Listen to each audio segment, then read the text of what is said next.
Hello friends, स्वागत है आप सभी का हमारे यूट्यूब चैनल पर। तो आज की इस वीडियो में देखने वाले हैं क्लास 8 मैथ का, ठीक है। जो इंपॉर्टेंट क्वेश्चन जो आप लोग को ऑब्जेक्टिव हम एमसीक्यू करवा रहे हैं, पार्ट नंबर 1 आप लोग को कंप्लीट कराए थे। आज की इस वीडियो में हम लोग पार्ट नंबर 2 करेंगे और क्वेश्चन नंबर हम लोग 30 से अगला क्वेश्चन को करेंगे, यानी 31वां प्रश्न से करेंगे। आपको बताए थे कि पार्ट 1 और पार्ट 2 में अप्रोक्स आप लोग को 60 क्वेश्चन अप्रोक्स कराएंगे, ठीक है। तो ये पार्ट नंबर 2 वीडियो होने वाला है। अगर पार्ट नंबर 1 को आप लोग नहीं देखे अभी तक, तो उसका लिंक नीचे डिस्क्रिप्शन बॉक्स में डाल देंगे, तो वहाँ से जाकर आप लोग देख लीजिएगा। ये सभी क्वेश्चन को हम सॉल्व कर चुका हूँ, ठीक है। तो ये चलिए हम लोग पार्ट नंबर 2 में 30वां प्रश्न के आगे यानी 31वां प्रश्न से हम लोग सॉल्व करने वाले हैं। 30वां प्रश्न में हम लोग देखे थे कि दो परिमेय संख्या के बीच में अनंत परिमेय संख्याएं होती है, ठीक है। 31वां प्रश्न से हम लोग क्वेश्चन देखते हैं। 31वां प्रश्न में आपके सामने है कि -11/6 का गुणात्मक प्रतिलोम क्या होगा। ये पार्ट नंबर 1 में भी क्वेश्चन ऐसा आया था। गुणात्मक प्रतिलोम क्या मतलब क्या होता है? उल्टा। गुणात्मक प्रतिलोम का मतलब होता है उल्टा। तो देखिए ग्यारह बटा माइनस का 6 है, तो इसका उल्टा करेंगे तो हो जाएगा माइनस का 6 ऊपर चल जाएगा और 11 आ जाएगा हर में, तो -6/11 हो जाएगा, जो कि ऑप्शन नंबर 1 में। इसी प्रकार से 32वां क्वेश्चन भी है, -5/9 का गुणात्मक प्रतिलोम। तो देखिए माइनस का 5 नीचे आ जाएगा, ठीक है, और ये प्लस का 9 ऊपर चल जाएगा, तो 9/-5 हो जाएगा। और आपको पता है कि माइनस नीचे नहीं रहता है, तो माइनस चल जाएगा ऊपर में, ठीक है। तो -9/5 हो जाएगा, जो ऑप्शन नंबर 1 में है आपका। अगला प्रश्न है 33 नंबर, 2/-5 का गुणात्मक प्रतिलोम। देखिए ये -5 चला जाएगा ऊपर और 2 आ जाएगा यहाँ पर नीचे, तो माइनस का 5/2 हो जाएगा, जो कि आपका ऑप्शन नंबर 2 में। इसी प्रकार से 3/8 का गुणात्मक प्रतिलोम, तो 8 चल जाएगा ऊपर और 3 आ जाएगा नीचे, तो 8/3 हो जाएगा, ठीक है। उम्मीद करना आप लोग समझ रहेंगे फटाफट, इसलिए क्वेश्चन को हम फटाफट आपको सॉल्व करके बता रहे हैं। 35वां में है 4/8 का गुणात्मक प्रतिलोम। तो 4/8 का गुणात्मक प्रतिलोम देखिए 8/4 हो जाएगा, क्योंकि 8 चले जाएगा अंश में और 4 आ जाएगा हर में। अगला है 4/5 का गुणात्मक प्रतिलोम, तो 5 चला जाएगा अंश में, 4 आ जाएगा हर में, तो 5/4 हो जाएगा। नेक्स्ट क्वेश्चन है कि खाली घर व्युत्क्रम परिभाषित नहीं है।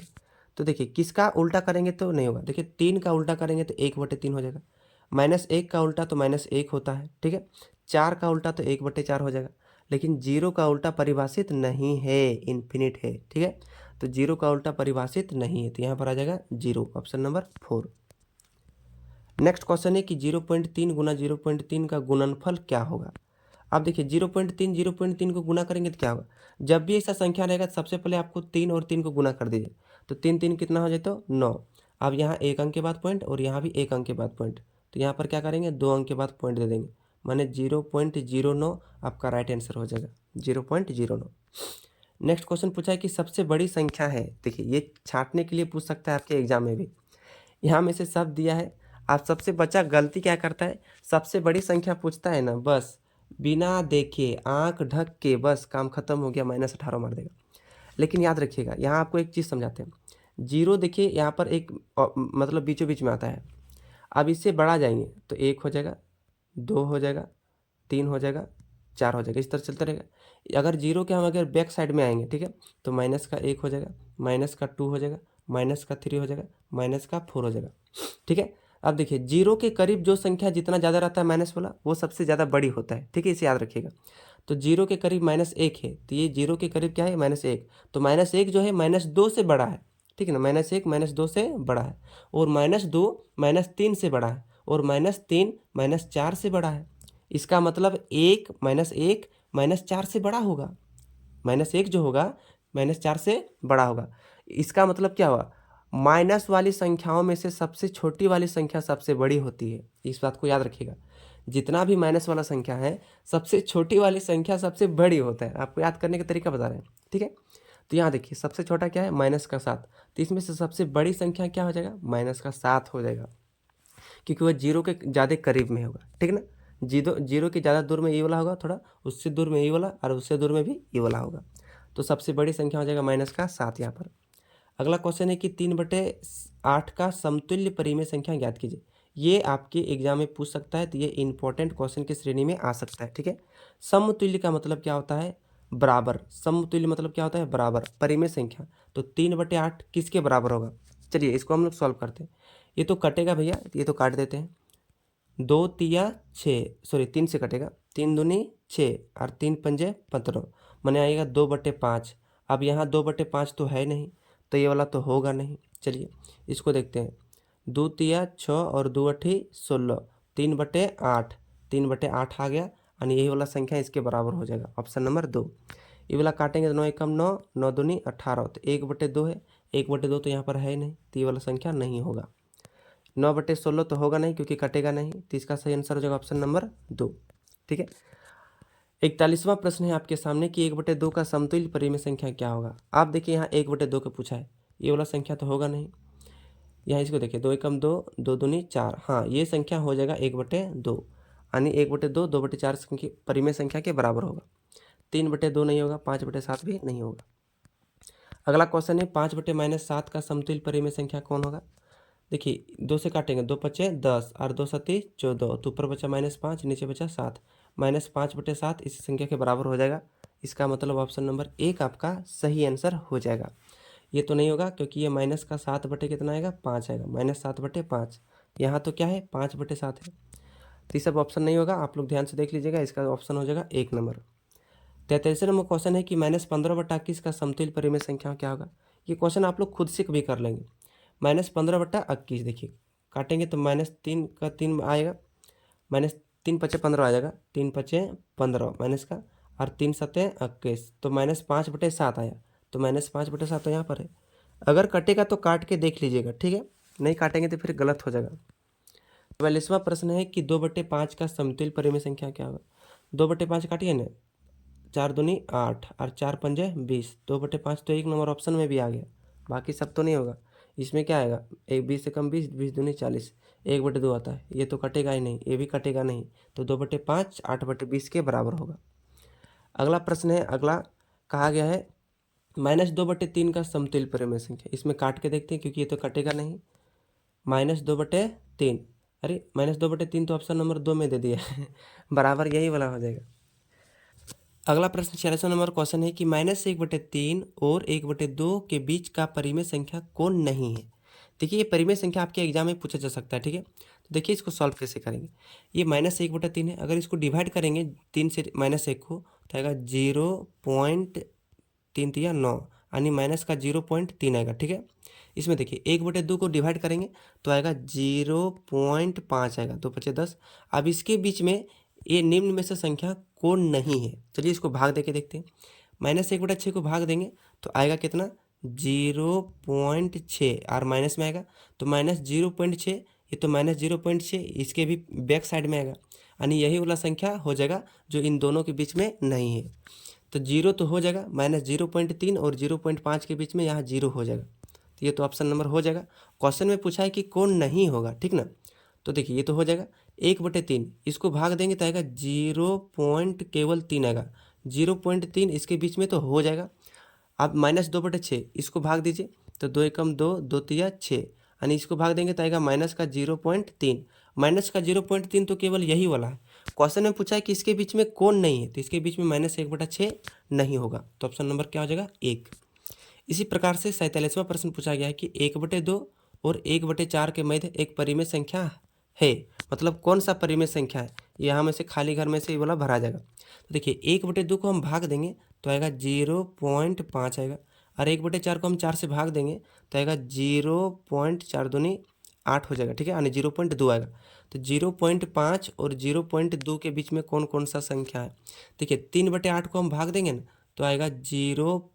इसके बाद क्या आएगा, 8 तिया 24, तो 0.3, तो 0.3 क्या हो जाएगा, 0.3 तो ये वाला संख्या क्या हो जाएगा, इसके बीच में होगा 0.2 और 0.5 के बीच में आराम से 0.3 आ जाएगा, 0.4 भी है तो आ जाएगा, ठीक ना। तो ये तो संख्या है, यानी यही वाला ऑप्शन आपका सही आंसर हो जाएगा। अब 2 नंबर तो होगा नहीं क्योंकि 1/8 है, इसको भाग देते हैं तो कितना आएगा, 0.1 आएगा, कितना आएगा 0.1। अब 0.1 तो इसके आगे आएगा, इसके बीच में थोड़े ना आएगा, 1/6 है, इसको भाग देंगे तो आएगा 0. कितना आएगा, 0.636, 0.636, 0.6 तो ये 5 के पीछे साइड में आएगा, मतलब ये वाला भी नहीं होगा। 2/8 इसको काट देते हैं, 1/4 निकलेगा, और 1/4 किसके बराबर है, 0.2 के, यानी यहाँ तो ये वाला यहीं पर आ जा रहा है 0.2 में। पूछा है कि इसके बीच में कौन है, तो इसके बीच में हो जाएगा 3/8, तो यहाँ भर दीजिएगा 3/8, ऑप्शन नंबर 1। अगला क्वेश्चन इसी प्रकार से है, 1/2 और 1/3 का मध्य एक परिमेय संख्या कौन वाला है। देखिए ये मोस्ट इंपॉर्टेंट क्वेश्चन है, ये आपके एग्जाम में पूछ सकता है क्योंकि बार बार रिपीटेड क्वेश्चन होता है वाला। 1/2 को भाग देंगे तो आएगा 0.5 आएगा, ठीक है। अब 1/3 को अगर हम भाग देंगे तो कितना आएगा, 0.3 आएगा, 0.3। अब इसके बीच में कौन कौन सा संख्या है, तो देखिए 5/12 है, इसको भाग देंगे तो आएगा 0.4 आएगा, 0.4 तो इसके बीच में हो जाएगा, 0.3 तो यहाँ पर है ही। 1/6 को भाग देंगे तो आएगा 0.6, तो 0.6 तो 5 के बैक साइड में आएगा। 2/6 है, इसको काट लेते हैं, 2 एकम 2, 2 तिया 6, और इसको भाग देंगे तो आएगा 0.3। इसके बीच में पूछा है तो 0.3 तो इसी पर आ रहा है। 1/3 ये भी आएगा 0.3, यानी ये वाला भी नहीं होगा, तो ऑप्शन हो जाएगा आपका ऑप्शन नंबर 1 हो जाएगा। अगला है कि 1 और 2 के बीच में परिमेय संख्या, ये भी VVI क्वेश्चन है, ये निकालना बहुत ही इजी है। 1 और 2 के बीच में, तो देखिए 3/2 है, इसको भाग देंगे ना तो आएगा 1.5। अब 1.5 1 और 2 के बीच में हो जाएगा, क्यों, क्योंकि 1.5, 1.6, 1.7 इस तरह से तो हो जाएगा, यानी ये वाला ऑप्शन नंबर हो जाएगा। इसको देखते हैं, आएगा 0.5, 0.5 तो 1 के बैक साइड में मिलेगा ना, तो ये वाला संख्या तो होगा नहीं। अगला में है कि 3 तो क्या 1 और 2 के बीच में 3 कैसे होगा, 3 तो 2 के आगे होगा, ये वाला संख्या भी नहीं होगा। 0 तो क्या होगा, 1 के पीछे होगा, ये वाला संख्या भी नहीं होगा। कौन पूछा है कि इसके बीच में है, तो ऑप्शन हो जाएगा 3/2 इसके बीच में है। अगला है कि 1/x, जिसमें से x का मान 0 का व्युत्क्रम खाली घर है, माने x का मान यहाँ पर 0 नहीं है, तो इसका व्युत्क्रम करेंगे तो क्या हो जाएगा, व्युत्क्रम माने उल्टा। तो देखिए x का उल्टा करेंगे तो 1/x का, तो x चला जाएगा ऊपर और 1 आ जाएगा नीचे, तो 1/x। अब आपको पता है कि बट्टा के नीचे 1 नहीं होता है, तो x अकेले बच जाएगा, तो इसका व्युत्क्रम क्या हो जाएगा, x, जो कि ऑप्शन नंबर 1 में है, ठीक है। नेक्स्ट है कि निम्नांकित में धनात्मक परिमेय संख्या, धनात्मक मतलब पॉजिटिव, पॉजिटिव मतलब प्लस वाला संख्या, तो प्लस वाला संख्या तो यही वाला है, ये ऑप्शन नंबर 3, ठीक है। बाकी सब तो माइनस में है, ठीक ना। अगला क्वेश्चन है कि परिमेय संख्या -8/6 का मानक रूप क्या होगा। यहाँ भी VVI क्वेश्चन लगा लीजिएगा, क्योंकि मानक रूप से एग्जाम में आपके फिक्स है कि एग्जाम में पूछेगा, ठीक ना। मानक रूप, तो देखिए -8/6 को अगर काटेंगे तो 2 चौक 8, माइनस में बचेगा, और 2 तिया 6, तो -4/3 आया, तो -4/3 ऑप्शन नंबर 3 में है, तो ऑप्शन नंबर 3 आपका सही आंसर हो जाएगा। अगला प्रश्न है 53वां नंबर कि परिमेय संख्या 12/30 का माइनस का मानक रूप क्या हो जाएगा, -12/30 का। चलिए काटते, 2 छक 12 और 15 दूना 30, माइनस का माइनस, 3 दूना 6 और 3 पचे 15, यह माइनस का माइनस, तो 2/5 आ गया, तो माइनस का, तो -2/5 आपका ऑप्शन नंबर 2 आपका सही आंसर हो जाएगा। अगला क्वेश्चन है 54वां नंबर कि परिमेय संख्या 36/-24 का मानक रूप क्या होगा। इसको काटते हैं 36/24 का, 36/- है, चलिए इसको काट देते हैं। देखिए 6 छक 36, 6 छक 24, यहाँ माइनस का माइनस, 2 दूनी 4, 2 तिया 6, अब माइनस नीचे नहीं रह जाएगा, ऊपर चल जाएगा, तो माइनस का 3/2 आपका हो जाएगा सही आंसर। 55वां क्वेश्चन कहा गया है कि संख्या 0 क्या है, धनात्मक संख्या है न ऋणात्मक संख्या है, धनात्मक न ऋणात्मक संख्या है, या इनमें से कोई नहीं। देखिए आप अगर 0 का परिभाषा पढ़े होंगे तो 0 एक केवल पूर्णांक है, 0 क्या है, एक पूर्णांक है, ठीक है। ना तो यह धनात्मक पूर्णांक है, ना ही यह ऋणात्मक पूर्णांक है, 0 केवल एक पूर्णांक है, ठीक है, तो इसे याद रखिएगा।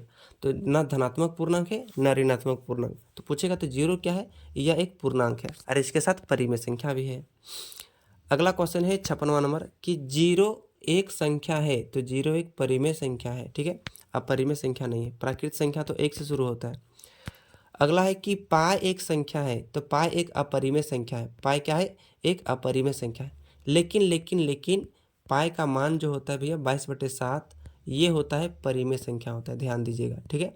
पाई का मान 22/7 परिमेय संख्या है, लेकिन पाई एक अपरिमेय संख्या है, श्रेणी में आता है, ठीक है।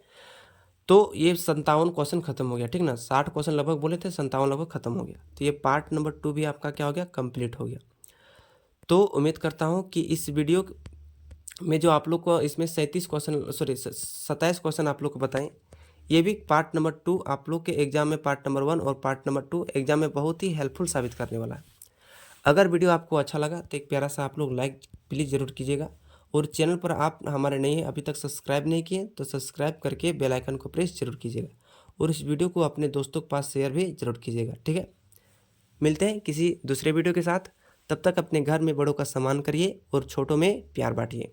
धन्यवाद।